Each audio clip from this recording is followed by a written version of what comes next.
Doctor कल्पना सैनी का राज्यसभा सांसद चुना जाना तय हो चुका है। उत्तराखंड में सिर्फ एक ही नामांकन हुआ है राज्यसभा के लिए, यानी कि बिना चुनाव के ही, बिना मतदान के ही डॉक्टर कल्पना सैनी राज्यसभा की सांसद अब घोषित कर दी जाएंगी। लेकिन नामांकन के दौरान उत्तराखंड के मुख्यमंत्री धामी के ज्ञान की पोल जरूर। हमारी पार्टी ने कल्पना सैनी जी को उम्मीदवार बनाया है और जैसा हमारी पार्टी की सोच रही है कि उत्तराखंड बनने से पहली बार उत्तराखंड बनने के बाद उत्तराखंड से किसी महिला को राज्यसभा का सदस्य के लिए उसका नामांकन हुआ है, उनको प्रत्याशी बनाया गया है। और हमारी पार्टी हमेशा से मातृशक्ति को आगे बढ़ाने की पक्षधर रही है।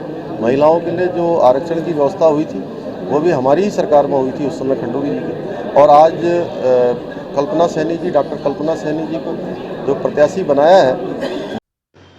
सीएम धामी ने कल्पना सैनी को राज्यसभा की पहली महिला उम्मीदवार उत्तराखंड से बताया और यहीं से धामी के खिलाफ हमले भी तेज हो गए और धामी के ज्ञान की भी पोल खुल गई। धामी को लेकर अब सवाल कांग्रेस की ओर से उठाए जा रहे हैं, हमले बोले जा रहे हैं। धामी के ज्ञान को लेकर जिस तरीके की चर्चा अब हो रही है उस पर तंज भी कसे जा रहे हैं। और करण मेहरा जो कि उत्तराखंड में कांग्रेस के अध्यक्ष हैं, उन्होंने साफ किया है कि धामी के अल्प ज्ञान को लेकर हैरानी होती है। वो शायद भूल गए कि उत्तराखंड कोटे से राज्यसभा सदस्य के रूप में सुषमा स्वराज भी सांसद रही हैं और उत्तराखंड की मूल निवासी मनोरमा शर्मा डोबरियाल भी राज्यसभा के सांसद के तौर पर काम कर चुकी है। मनोरमा शर्मा डोबरियाल कांग्रेस के टिकट पर राज्यसभा गई थी। तो धामी का ये ज्ञान आखिर किस तरीके का है? क्या उन्हें इतिहास की जानकारी नहीं, या वो ज्यादा जल्दबाजी में काम कर रहे हैं? ये तमाम पहलू हो सकते हैं। लेकिन एक मुख्यमंत्री अगर इस तरीके के गलत तथ्य बताए और गलत जानकारियां दे तो स्वाभाविक है सवाल उठेंगे, सियासत होगी। और धामी को घेरने के लिए अब कांग्रेस ने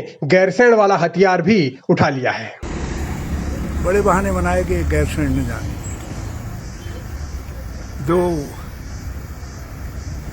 ऐसे महारथी जो अपने को राज्य आंदोलन का पुरोधा कहते हैं, उन्होंने चार धाम यात्रा के संचालन का बहाना बनाकर गैरसैंण में सत्र न होने की वकालत की। हम तभी समझ गए थे इरादा नेक नहीं। लेकिन श्री पुष्कर सिंह धामी और उनके संसदीय कार्य मंत्री ये भूल गए कि उत्तराखंड की विधानसभा ने संकल्प पारित किया है, प्रस्ताव पारित किया है कि बजट सत्र हमेशा गैरसैंण में होगा।